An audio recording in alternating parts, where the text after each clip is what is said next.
Hello friends, welcome to all of you in your YouTube channel target with Anuradha. मैं हूं अनुराधा और आज मैं आप सभी के लिए लेकर के आई हूं 11th क्लास की ज्योग्राफी की पाठ्य पुस्तक भौतिक भूगोल के मूल सिद्धांत, इसके सेकंड चैप्टर पृथ्वी की उत्पत्ति एवं विकास। चलिए इसको हम लोग देखते हैं। इस चैप्टर के अंतर्गत हम लोग जो है पढ़ेंगे पृथ्वी की उत्पत्ति एवं विकास, पृथ्वी का आरंभिक भाग, वैगनर का महाद्वीपीय विस्थापन सिद्धांत एवं प्लेट विवर्तनिकी और भूकंप एवं ज्वालामुखी। पृथ्वी की उत्पत्ति एवं विकास। क्या आपको वह कविता याद है जो आपने अपनी नर्सरी की कक्षा में पढ़ी थी? Twinkle twinkle little star. बच्चों से ही तारों भरी रातों ने हमें हमेशा आकर्षित किया है। आपने भी इन तारों के बारे में सोचा होगा और असंख्य प्रश्न आपके दिमाग में आए होंगे। कुछ इस प्रकार के प्रश्न जैसे आकाशगंगा में कितने तारे हैं, ये तारे कैसे बने, क्या कोई आकाश के अंत तक पहुंच सकता है। इन प्रश्नों के अतिरिक्त भी कई प्रश्न आपके दिमाग में आए होंगे। इस अध्याय में आप जानेंगे कि ये टिमटिमाते छोटे तारे कैसे बने। इसके साथ ही आप पृथ्वी की उत्पत्ति और विकास की कहानी भी पढ़ेंगे। आरंभिक सिद्धांत। पृथ्वी की उत्पत्ति। पृथ्वी की उत्पत्ति के संबंध में विभिन्न दार्शनिकों व वैज्ञानिकों ने अनेक परिकल्पनाएं प्रस्तुत की हैं। इनमें से एक प्रारंभिक एवं लोकप्रिय मत जर्मन दार्शनिक इमैनुअल कांट का है।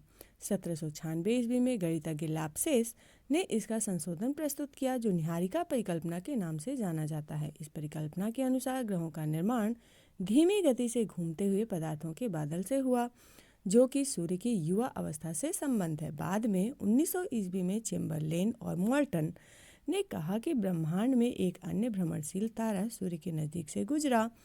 इसके परिणाम स्वरूप तारे के गुरुत्वाकर्षण से सूर्य सतह से सिगार के आकार का कुछ पदार्थ निकलकर अलग हो गया। यह तारा जब सूर्य से दूर चला गया तो सूर्य सतह से बाहर निकला हुआ यह पदार्थ सूर्य के चारों तरफ घूमने लगा और यही धीरे धीरे संघनित होकर ग्रहों के रूप में परिवर्तित हो गया। पहले सर जेम्स जीन्स और बाद में सर हेरोल्ड जेफरी ने इस मत का समर्थन किया।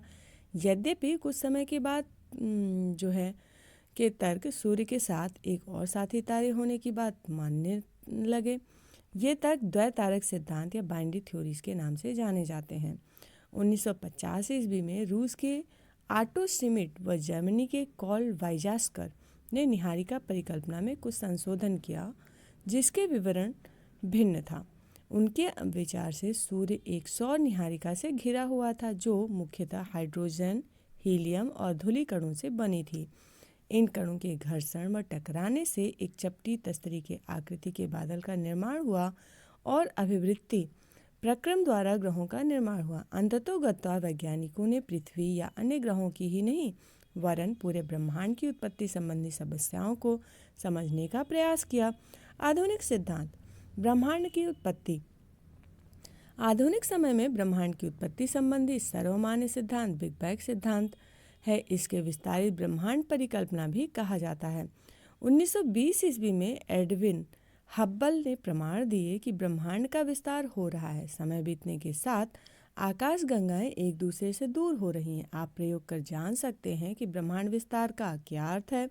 एक गुब्बारा लें और उस पर कुछ निशान लगाएं, जिनको आकाश गंगाएं मान लें। जब आप इस गुब्बारे को फुलाएंगे, गुब्बारे पर लगे ये निशान गुब्बारे के फैलने के साथ साथ एक दूसरे से दूर जाते प्रतीत होंगे। इसी प्रकार आकाशगंगाओं के बीच की दूरी भी बढ़ रही है और परिणाम स्वरूप ब्रह्मांड विस्तारित हो रहा है। यद्यपि आप यह पाएंगे कि गुब्बारे पर लगे चिन्हों के बीच की दूरी के अतिरिक्त चिन्ह स्वयं भी बढ़ रहे हैं, जबकि यह तथ्य के अनुरूप नहीं है। वैज्ञानिक मानते हैं कि आकाशगंगाओं के बीच की दूरी बढ़ रही है, परंतु प्रेक्षण आकाशगंगाओं के विस्तार को नहीं सिद्ध करते। अतः गुब्बारे का उदाहरण आंशिक रूप से ही मान्य है। बिग बैंग सिद्धांत के अनुसार ब्रह्मांड का विस्तार निम्न अवस्थाओं में हुआ है। Big bang. आरंभ में वे सभी पदार्थ जिनसे ब्रह्मांड का बना है अति छोटे गोलक के एकाकी परमाणु के रूप में एक ही स्थान पर स्थित थे, जिसका आयतन अत्यधिक सूक्ष्म, तापमान तथा घनत्व अत्यंत था। दूसरा है बिग बैंग की प्रक्रिया में इस अति छोटे गोलक में भीषण विस्फोट हुआ। इस प्रकार विस्फोट की प्रक्रिया से वृहद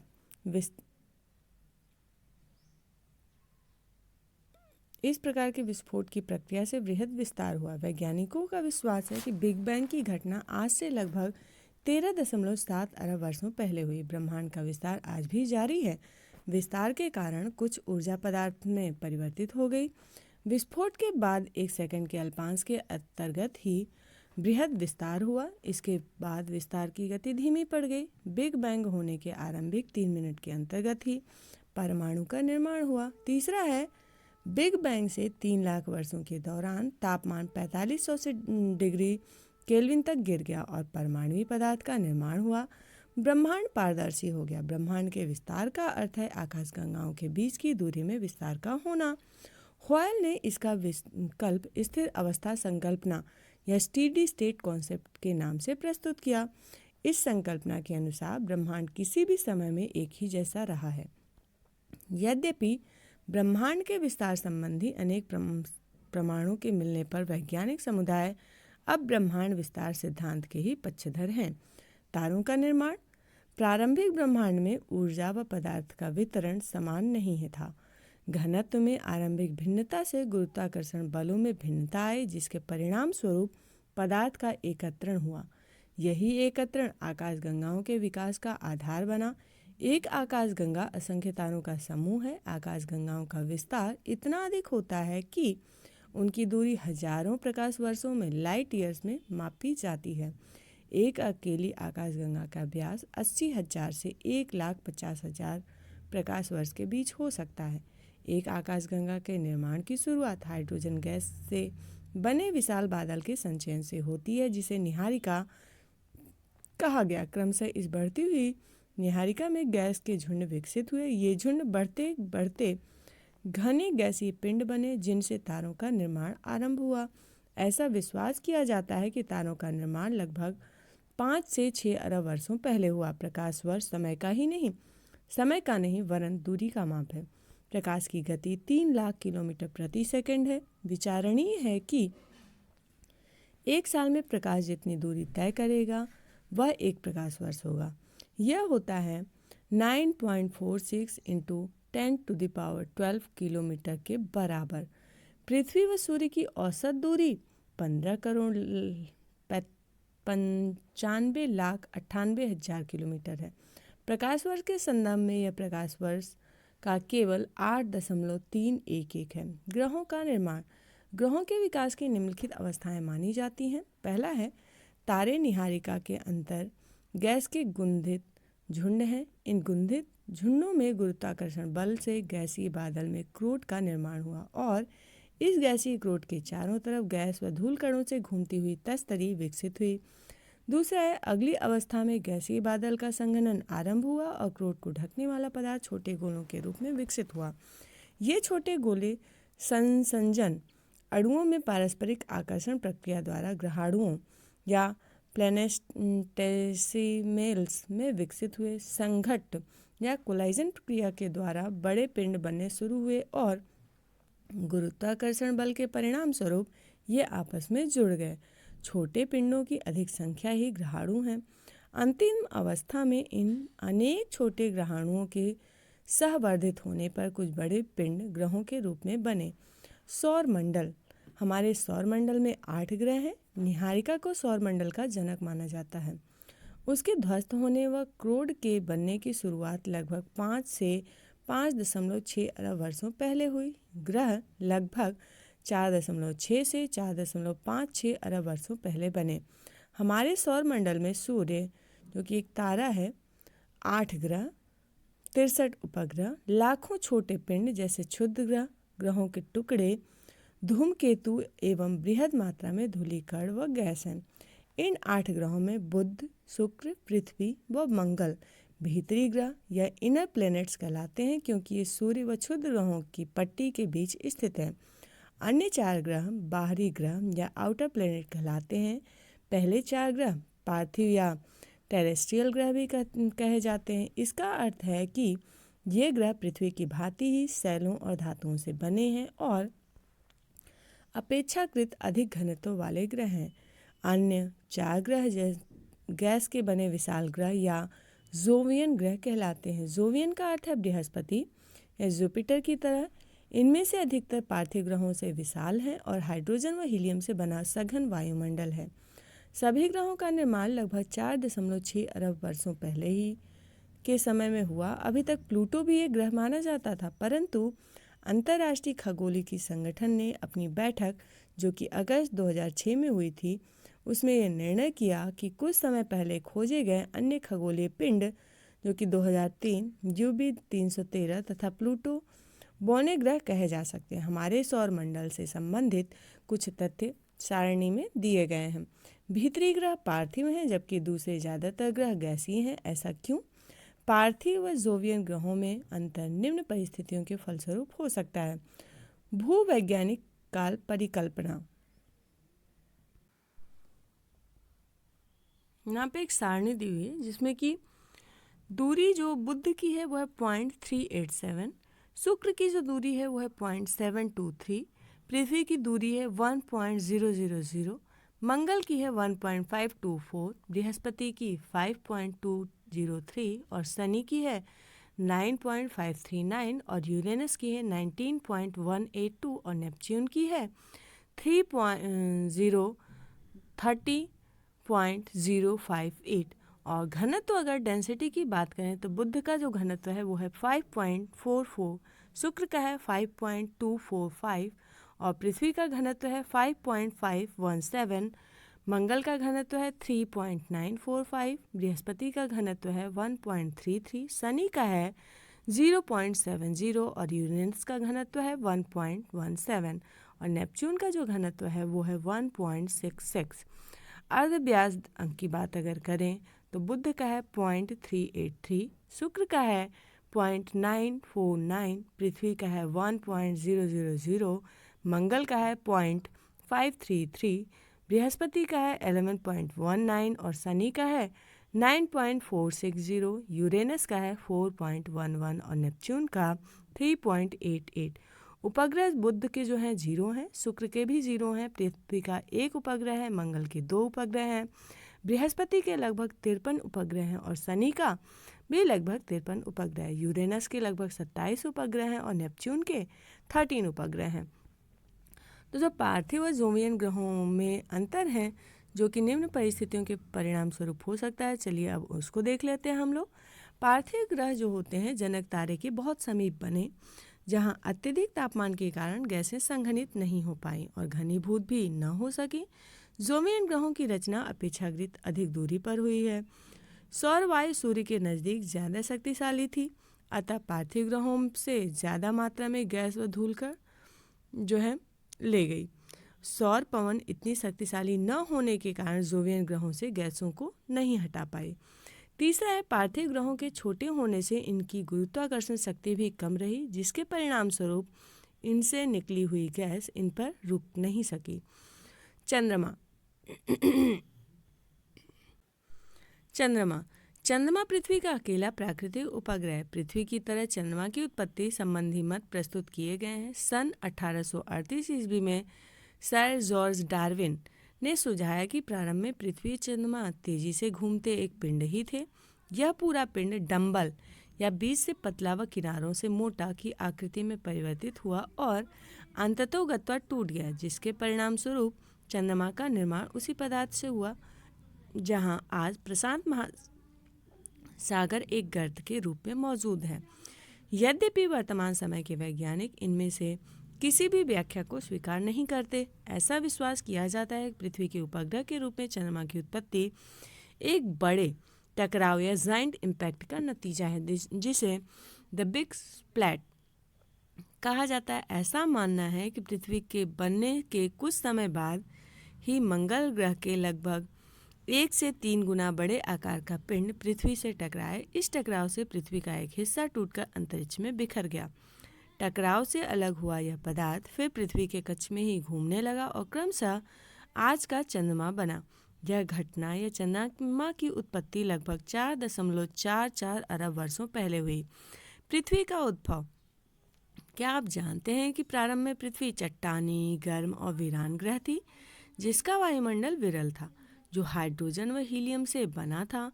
यह आज की पृथ्वी के वायुमंडल से बहुत अलग था। अतः कुछ ऐसी घटनाएं एवं क्रियाएं अवश्य हुई होंगी जिनके कारण चट्टानी, वीरान व गर्म वायु एक ऐसे सुंदर ग्रह में परिवर्तित हुई जहां बहुत सा पानी तथा जीवन के लिए अनुकूल वातावरण उपलब्ध हुआ।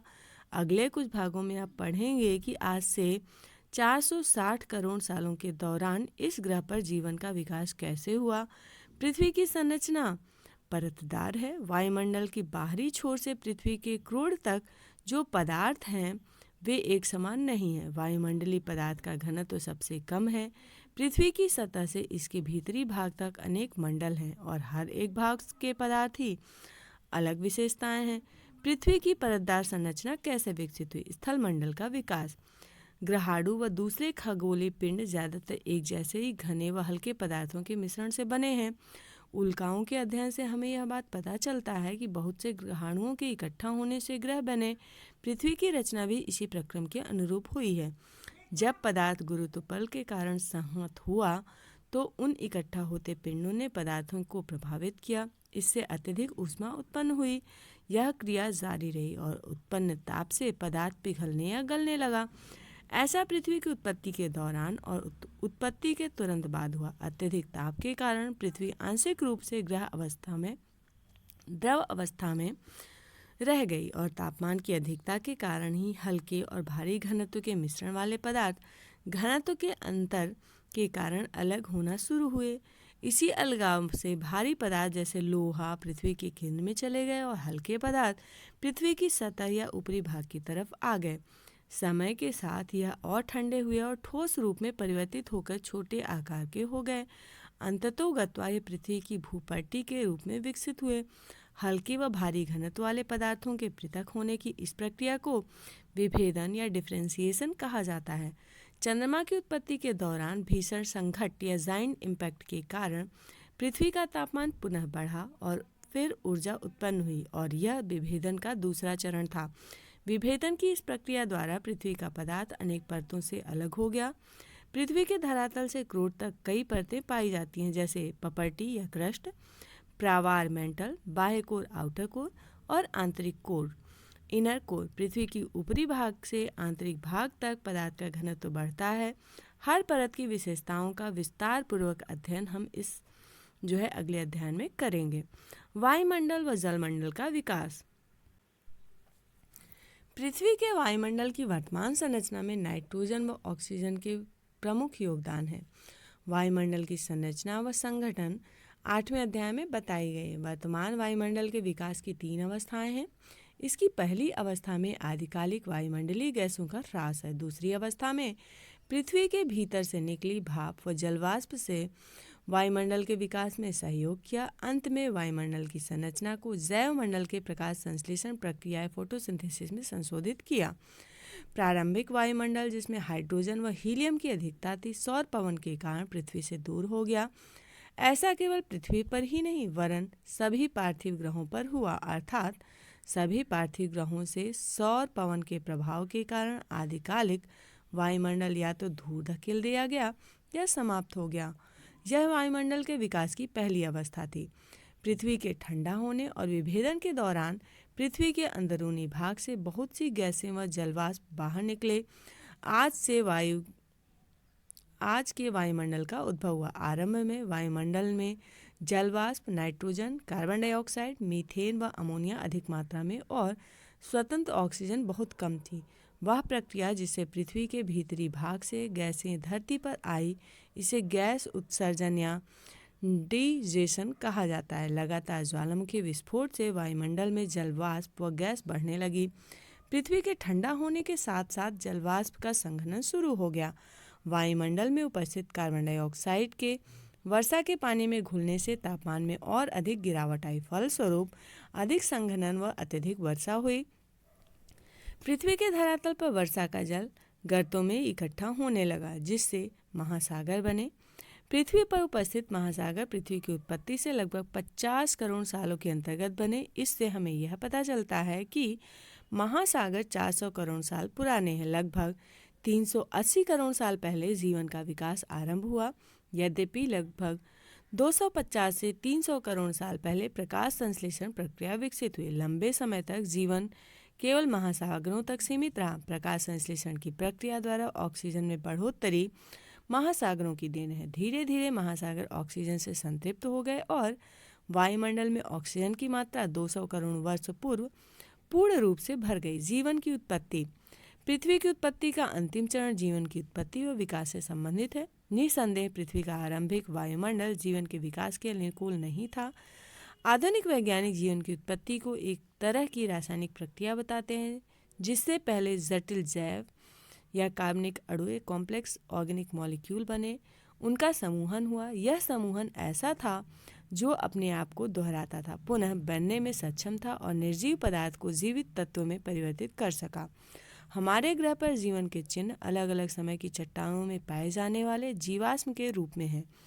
300 करोड़ साल पुरानी भूगर्भिक सैलों में पाई जाने वाली सूक्ष्मदर्शी संरचना आज की शैवाल या ब्लू ग्रीन एल्गी की संरचना से मिलती जुलती है।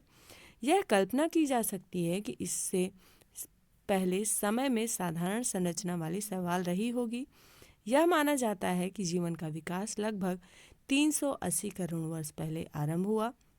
यह एक कोशिकीय जीवाणु से आज के मनुष्य तक जीवन के विकास का सार भूवैज्ञानिक काल मापक्रम से प्राप्त किया जा सकता है, जो भूवैज्ञानिक काल मापक्रम में दर्शाया गया है। यहाँ भूवैज्ञानिक काल मापक्रम इयॉन, महाकल्प, कल्प, युग, आयु, वर्ष या एज, ईयर बिफोर प्रेजेंट, मुख्य जीवन घटनाएं। ठीक है। इयॉन इरा में अगर नवजीवन या सेंजोजोटक आज से लगभग 6 से 3 करोड़ वर्ष पहले ही था। कल्प क्या था? क्वाटरनरी कल्प। ठीक, क्वाटरनरी कल्प में क्या हुआ? अभिनव अत्यंत नूतन हुआ, जो इसकी आयु थी 0 से 10,000 थी। अत्यंत नूतन काल जो था वो 10,000 से 20 लाख वर्ष पहले था। जीवन की जो मुख्य घटनाएं थी, चतुर्थ कल्प में आधुनिक मानव या आदि मानव या होमो सैपियंस का निर्माण हुआ। नवजीवन इरा महाकल्प, जो कि आज से 6.3 करोड़ वर्ष पहले हुआ था। इसी में तृतीय कल्प भी था, जिसके अंतर्गत जो है अति नूतन, अल्प नूतन, अधिनूतन, अधिनूतन और पुरानूतन ये युग आए या ये पहुँचे जाए। अति नूतन जो काल था वो 20 लाख से 50 लाख वर्ष पूर्व था। इसमें आरंभिक मनुष्य के पूर्वज आए। अल्प नूतन जो है 50 लाख से 2.4 करोड़ वर्ष पहले था। इस समय मरमानुष, फूल और पौधे, वृक्ष आए। अधिनूतन 2.4 करोड़ से 3.7 करोड़ वर्ष पहले था। इस समय मनुष्य से मिलता जुलता मनमानुष और जंतु आए। अधिनूतन जो था 3.7 करोड़ से 5.8 करोड़ पहले था।